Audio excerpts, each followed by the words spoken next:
Hi, this is Barry Branton, and we're going to study some stuff today.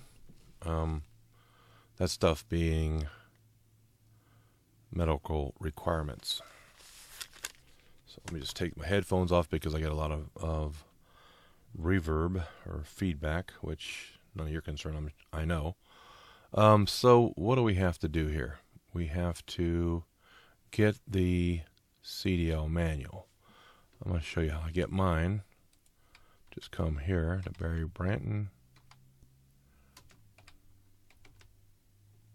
and T-O-N, hit enter, and then go to my YouTube channel. And then, I should put a link to that, to where the Cdl Manual is. So I think I'll do that. So go to, let's turn that off. Go to the videos and, oh, yeah, that's right. Looking for this one here. If I can find it. There we go. And the description, there's a link to a generic version, which will go there. And that link is right here. I'm going to copy that. We're going to come back and actually do some extra, something to help out. Let's see, I think we can edit this part here, maybe. I don't know.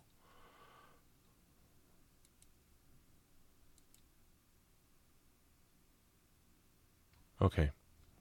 Come over here. Stop that.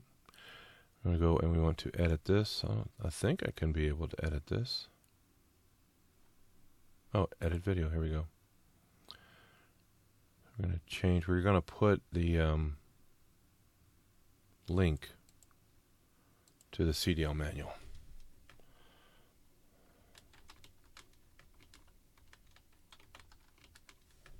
Just put a link right here. There you go. Maybe we'll actually move it down one.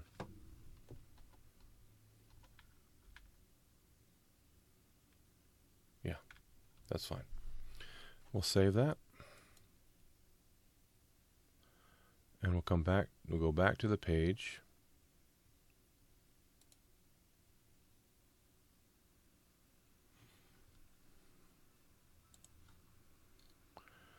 So as it loads up, there it is. Now we're going to go back here to the main, to my YouTube channel.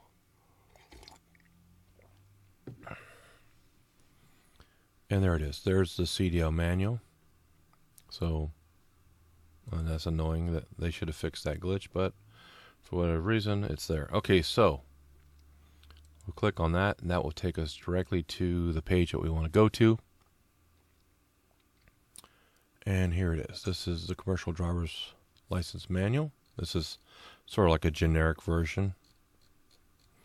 And what we're interested in looking at is introduction. We're going to go to, actually we're going to go to medical requirements. That's where we're going to start the video there. All right, so we're going to increase the size of this deal. We want to make it easy on our people. We want it to be easy.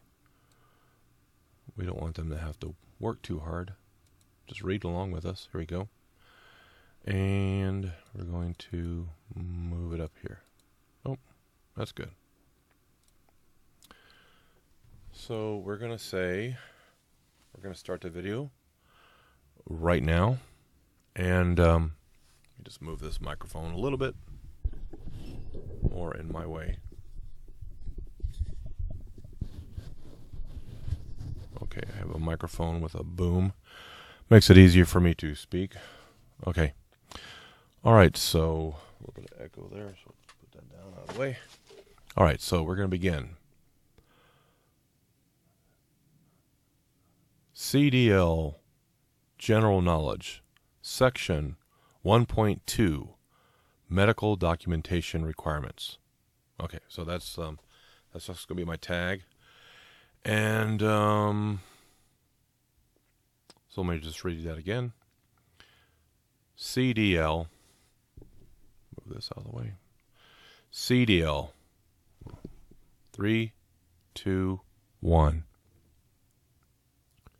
Cdl Medical Documentation Requirements, Section 1.2.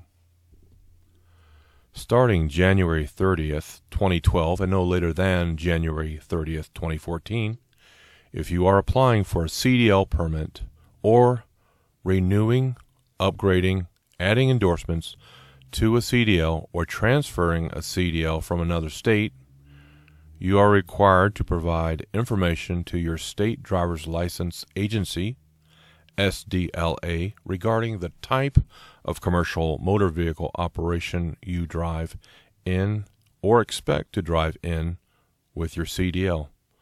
Drivers operating in certain types of commerce will be required to submit a current medical examiner certificate and or any medical variance documents. I'm just going to scribe up here.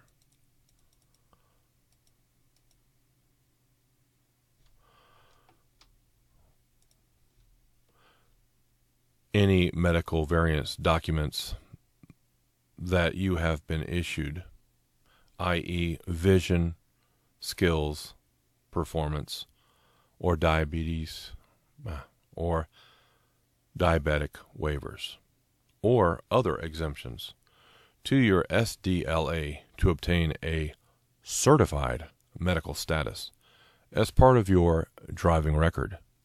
You must contact your state driver licensing agency, SDLA, to obtain information regarding the requirements for submitting these documents. If you are required to have a certified medical status and fail to provide and keep up to date your medical examiner certificate, you become not certified and may lose your CDL.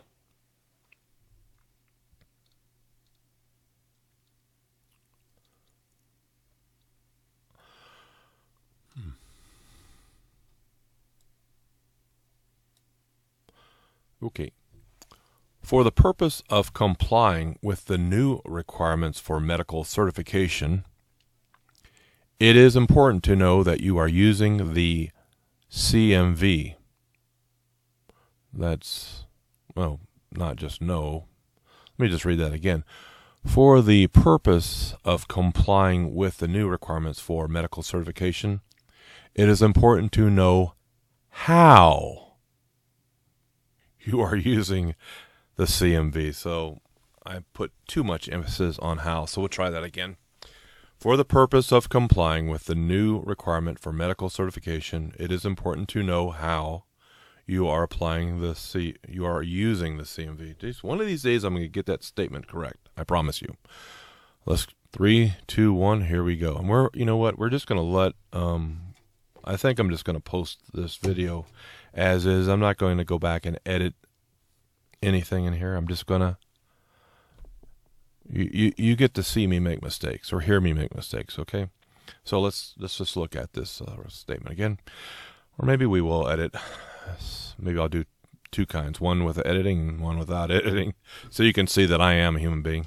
Well, of course, you know that I'm a human being, but I don't have to be absolutely perfect all the time, nor can I be. I could try, but let's just get on with reading this thing, okay? For the purpose of complying with the new requirements for medical certification, it is important to know how you are using the CMV, or commercial motor vehicle. The following information will help you decide how to self-certify. 1.2.1 Interstate or Intrastate Commerce. Do you or will you use a CDL to operate a CMV in interstate or intrastate commerce? Interstate commerce is when you drive a CMV from one state to another state or a foreign country.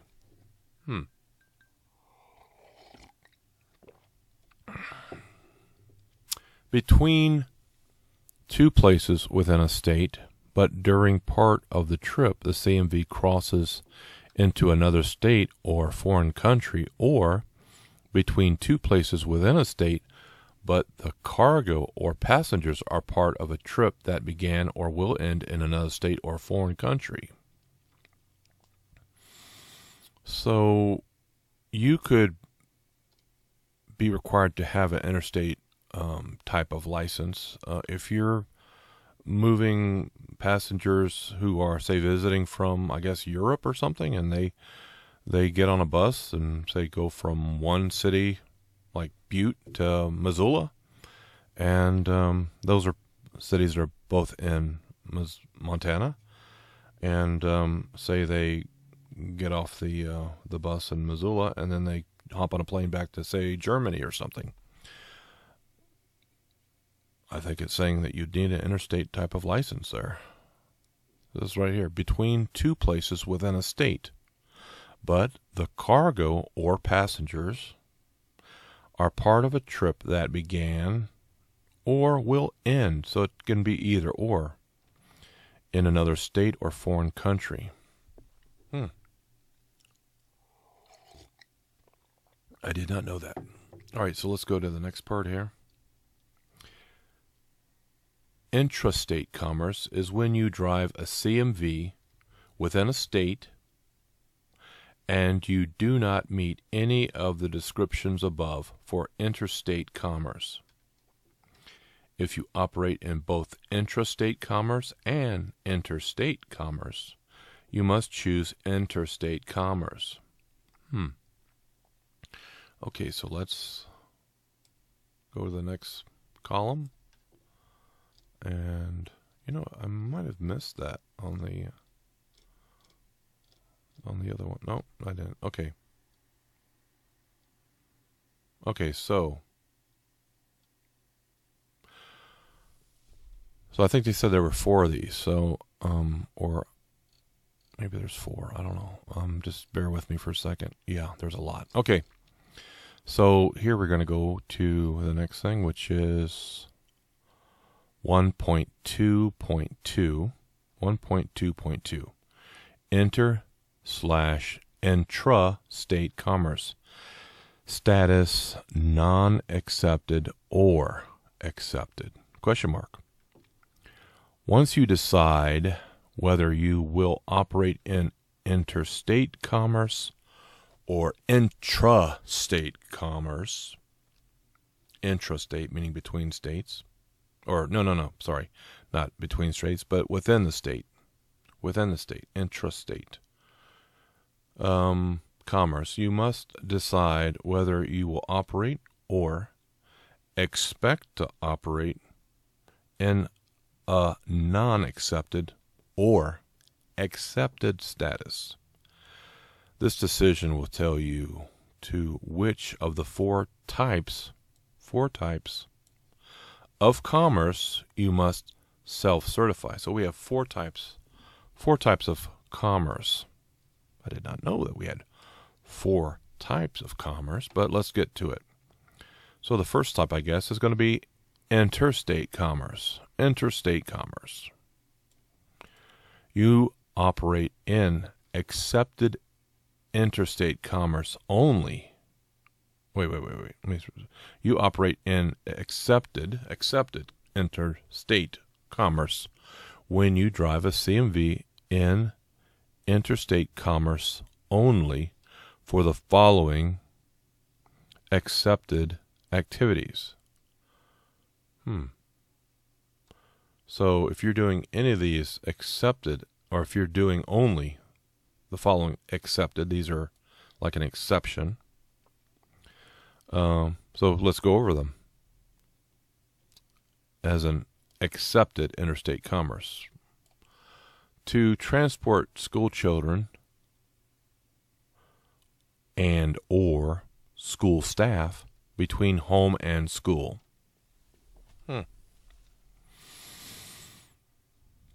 As federal, state, or local government employees, okay, to transport human corpses or sick or injured persons, fire truck or rescue vehicle drivers during emergencies or other related activities. Primarily in the transportation of propane winter heating fuel when responding to an emergency condition requiring immediate response, such as damage to a propane gas system after a storm or flooding. In response to a pipeline emergency condition requiring immediate response, such as a pipeline leak or rupture. In custom harvesting on a farm or to transport farm machinery and supplies used in the custom harvesting operation to and from a farm, or to transport custom harvested crops to storage or market.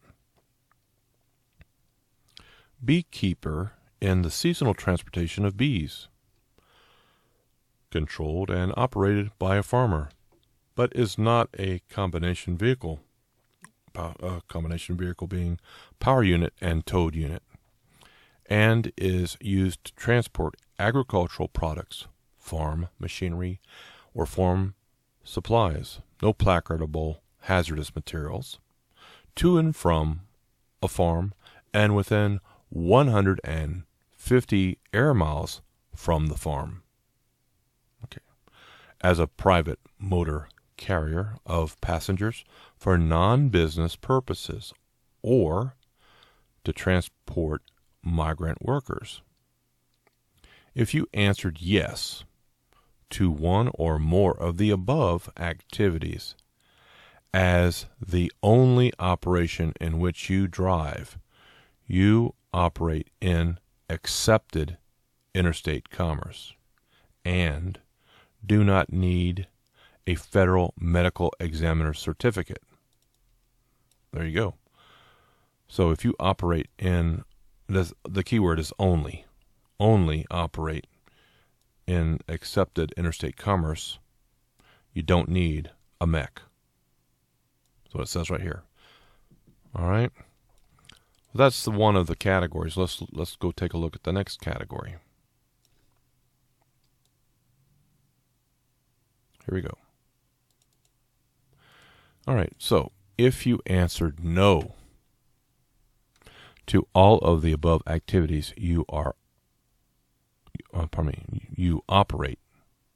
Let me read it again. If you answered no to all of the above activities, you operate in non-accepted interstate commerce.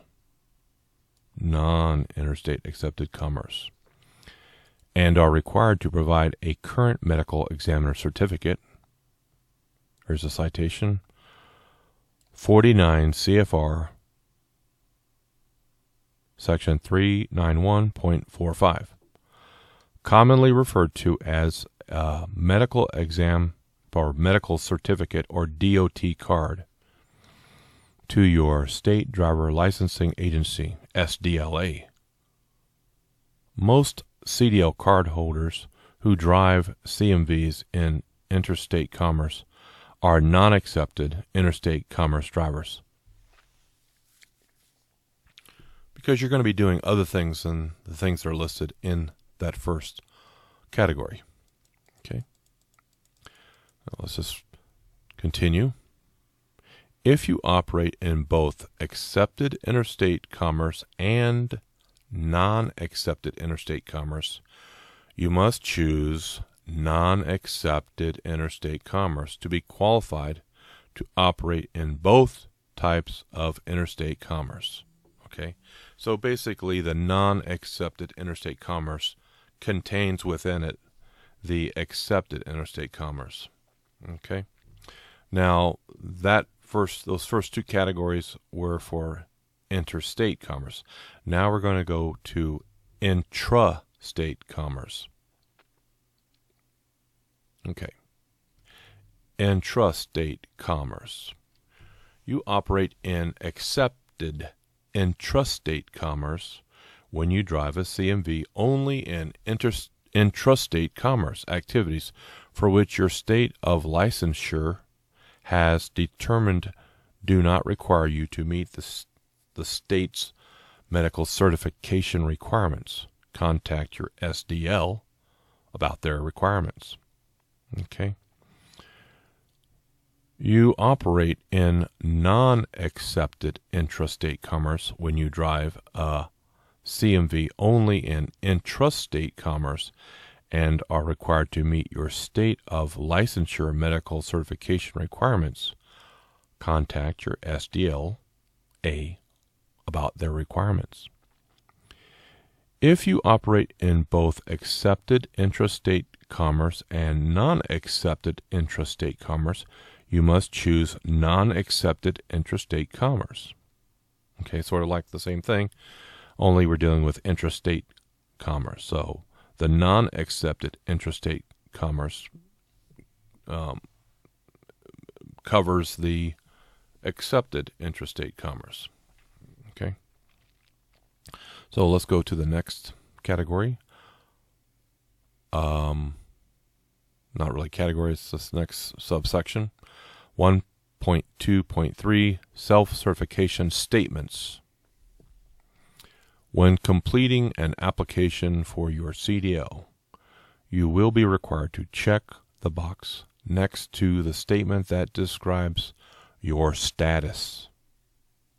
The actual statements on your application may vary from those shown below. Okay, here we go. So it looks like we've got the different categories. All right, so let's go to the first one. Interstate Non-Accepted. I certify that I operate or expect to operate in interstate commerce, that I am subject to and meet federal DOT medical card requirements under 49 CFR Part 391, and that I am required to obtain a medical examiner's certificate. Next one would be Interstate Accepted. I certify that I operate or expect to operate in interstate commerce, but engage exclusively in the transportation or operation accepted under 49 CFR Sections 390.3F, so forth and so on. I'm not going to read all that, but from all or parts of the qualification requirement of 49 CFR Part 391, and that I am not required to obtain a medical examiner's certificate. Okay, so now let's go to the other ones, the other categories. Just scroll up a little bit. Oh, okay, well, all right, here are the other two. All right, and after we get done with these two, we'll conclude this video. Intrastate Non-Accepted. Okay, non-accepted. Which, remember, the non includes the accepted, so it's a more broader category. Intrastate, which means within the state, non-accepted. So these are things that are not accepted. There's no exception for these, for the medical certificate. So I certify, I'm just going to read this. I certify that I operate or expect to operate entirely in intrastate commerce, and that I am subject to and meet the medical requirements for my state, and that I am required to obtain a medical examiner's certificate. So the last would be Intrastate Accepted. I certify that I operate or expect to operate entirely in intrastate commerce, and that I am not subject to the medical requirements for my state, and that I am not required to obtain a medical examiner certificate. So there you have it. So that covers the medical requirements in Section 1. It's called Section 1.2, Medical Documentation Requirements. And the main thing to remember in all this is your MEC, or medical examiner certificate. That's what you need. All right, so thank you for watching. If you like this video, please like and subscribe. And please stay tuned for my recommendations. Thank you so much for watching. Have a great day.